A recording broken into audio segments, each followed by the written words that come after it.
नमस्कार। नर्मदे हर। मैं जानती हूँ आप सभी मुझसे बहुत नाराज़ हैं क्योंकि पिछले 1 महीने से मैंने कोई वीडियो नहीं डाला है। लेकिन विनती करती हूँ नाराज़ नहीं होइएगा। कुछ मेडिकल इमरजेंसी के वजह से ना मैं रिकॉर्ड कर पाई, ना मैं अपलोड कर पाई। मैं इन दिनों इंदौर में थी ही नहीं। हालाँकि मेरी दिवाली भी अस्पताल में ही गुज़री। नर्मदा माँ की कृपा से अब सब बहुत ही अच्छा है। चिंता की कोई वजह अब बाकी नहीं रही है और उम्मीद करती हूँ मेरी तरह आपकी दिवाली बुरी नहीं गई होगी, अच्छी ही गई होगी।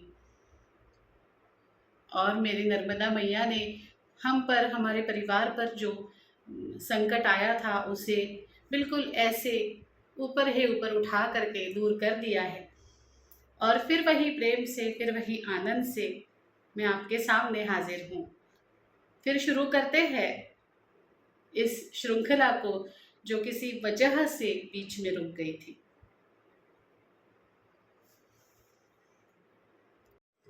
पिछली वीडियो से लेके अब तक आप इंतज़ार कर रहे हैं एक ऐसे अनुभव का जो हर कोई चाहता है हमें मिल जाए। इस अनुभव के बारे में हर कोई सुनना चाहता है। हर कोई ऐसी व्यक्ति के दर्शन करना चाहता है जो सप्त चिरंजीवों में से एक है।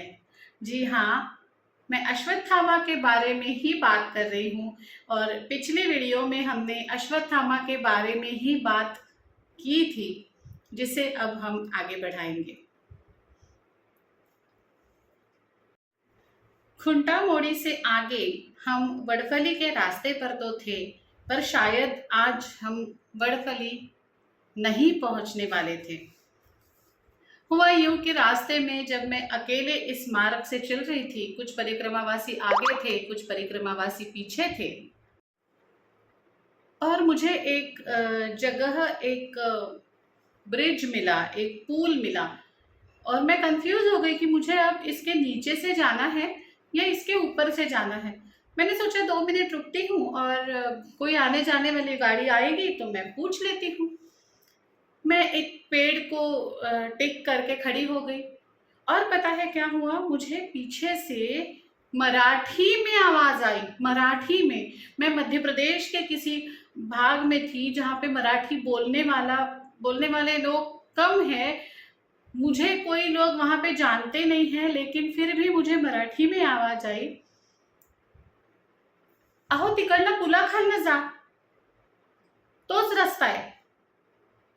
आवाज कह रही थी वहां से पुल के नीचे से जाओ, वही रास्ता है।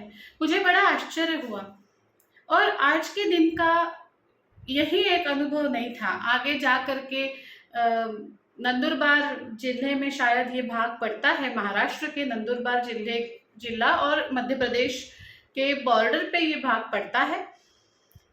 तो वहां पे जाकर के दोपहर के भोजन के लिए हमें एक स्कूल में रोका गया और स्कूल वालों ने, किसी ने हमें आवाज लगाया, मैं अकेली ही थी तब भी, और वहाँ भोजन खिचड़ी मिलती है, मिड डे मील जो स्कूलों में सरकार की जो योजना चलती है उसके तहत मुझे बुलाया गया। और जैसे ही मैं वहां गई तो वहां के एक शिक्षक दौड़ते दौड़ते मेरे पास आए और मुझे कहने लगे, आप तो वो स्कूल वाली नाइफ मैडम है ना, आपने तो हमें समझा के दिया था ना कि अगर आपका इंटरव्यू होता है तो जवाब कैसे देने हैं, आपको इंटरव्यू पास कैसे करना है। आप परिक्रमा में निकल गए माता जी, आज तो आप हमारे यहाँ भोजन करेंगे, आज तो आप हमारे स्कूल में रहेंगे।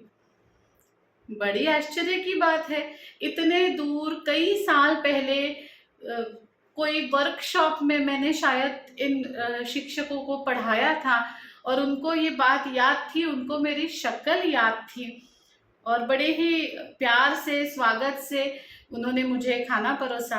और उसके बाद भी जब हम मोलगी पहुंचे तो योग देखिए कैसा होता है, संजोग कहे इसे या क्या कहें, जिनके घर में हम रुके थे उनका भी नाम था नाइक, मेरा भी नाम है नाइक, और उनके भी यहाँ पे बड़े ही प्यार से हमारा आगत स्वागत किया गया। इसके बाद आज की रात मैं मोलगी में ही रुक गई। हाँ, आज मोलगी में पीछे से आने वाले जो परिक्रमावासी थे वो भी थे, और जो आगे चल रहे थे मेरे वो भी थे। और वडफली जैसे मैंने सोचा था मैं नहीं पहुंच पाई थी। दूसरे दिन सुबह हम वडफली के लिए निकल रहे थे, मेरे साथ स्मिता ताई थी, बाकी भी लोग थे, कोई आगे कोई पीछे। और हम आगे निकल रहे थे, बीच में काफी घना सा जंगल था, और आज भी हम वडफली नहीं पहुंच पाए। हुआ ये कि पांढरा माती, ये महाराष्ट्र में पड़ता है, जहां से मिट्टी का जो रंग है वो सफेद होना शुरू होता है।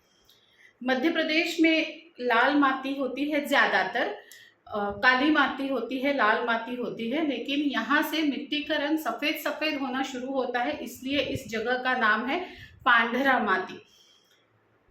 तो यहाँ हमें रुकना पड़ा।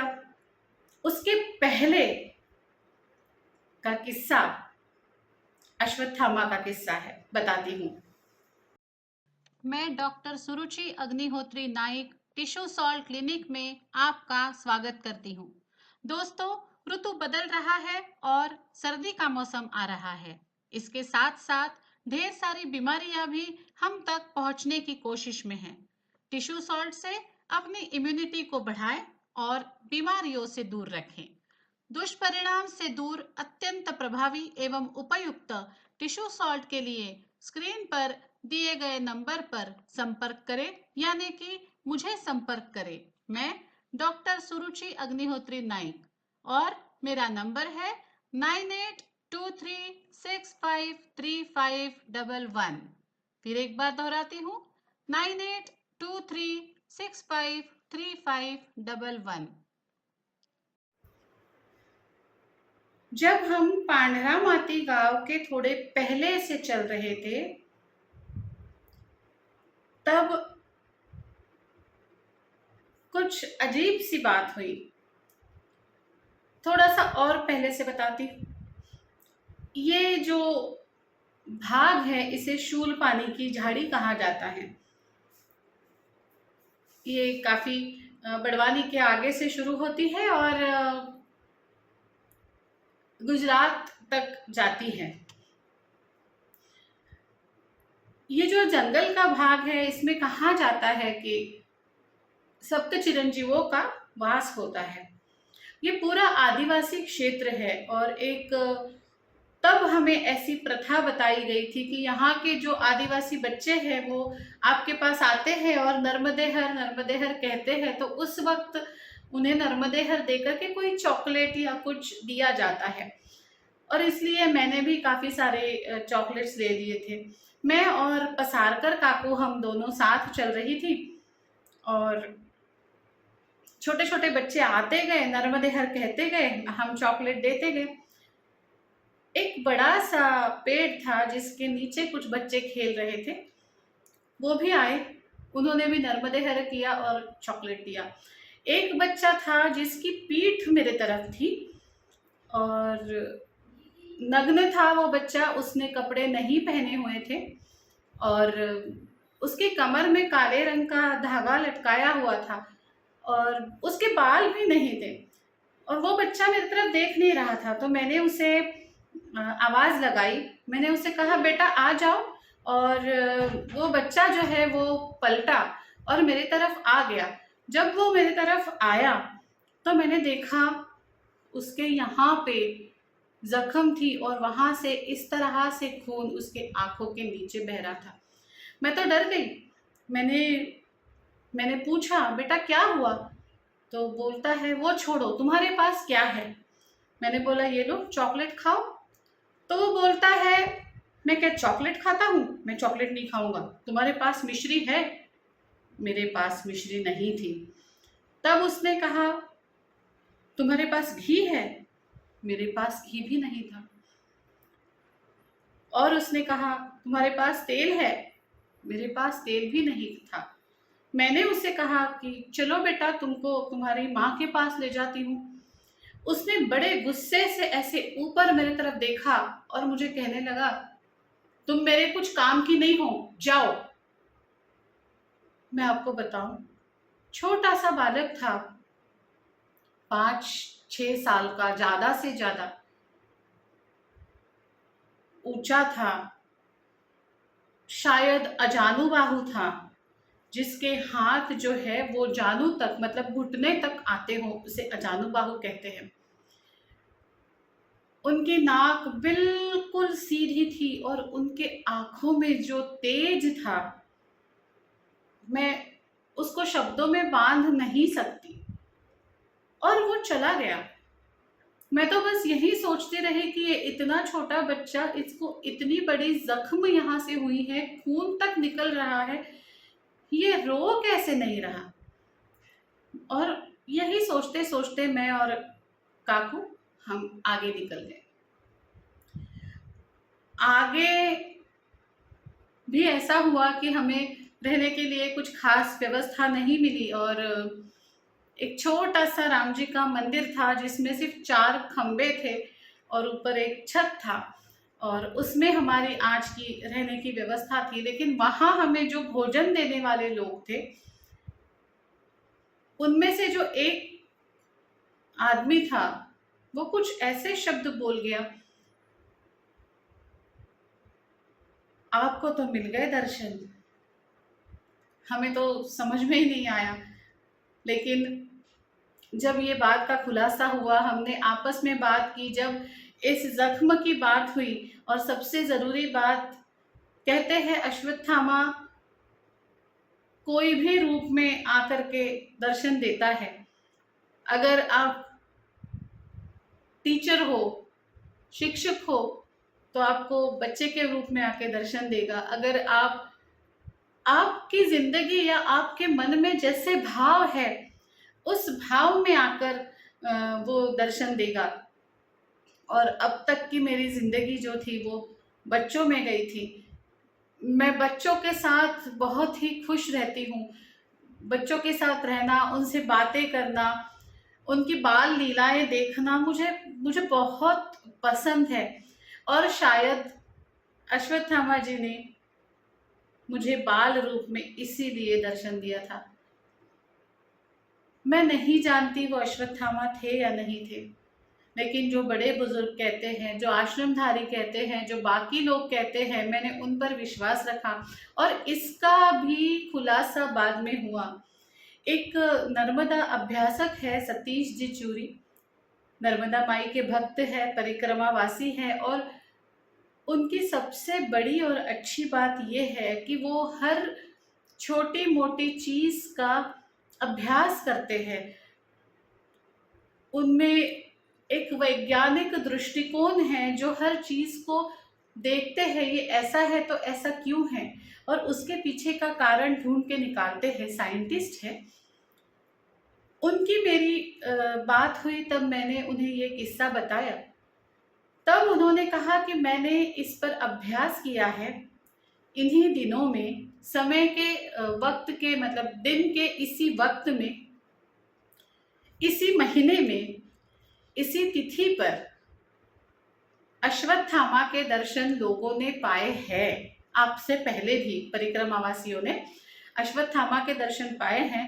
तो मेरे अभ्यास से मैं ये बता सकता हूं कि आपको जो छोटे बच्चे मिले थे, वो और कोई नहीं थे, अश्वत्थामा ही थे।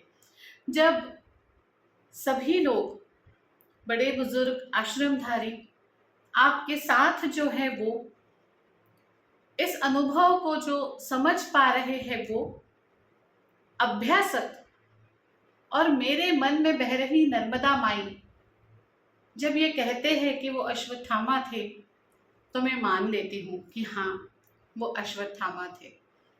कई लोग शायद माने, शायद ना माने, लेकिन मैं तो बड़ी खुश हूँ कि मुझे अश्वत्थामा जी के दर्शन हुए। हाँ, मैं बहुत भाग्यवान हूँ जो मुझे अश्वत्थामा जी के दर्शन हुए। जब हम रहने की व्यवस्था ढूंढ रहे थे पांढरा माती में, मैंने बताया ना आपको कि मुझे हमें एक ऐसा मंदिर मिला जिसमें बस 4 खंभे थे और ऊपर छत था। उसके थोड़े से ही पहले अश्वत्थामा जी के दर्शन हुए थे और आज का दिन मेरे लिए बहुत ही खास दिन रहा था। अब मुझे कोई चिंता नहीं थी कि 4 खंभे हैं और मुझे ठंड लगेगी, बिल्कुल भी नहीं, क्योंकि मेरे मन में एक विश्वास और भी था।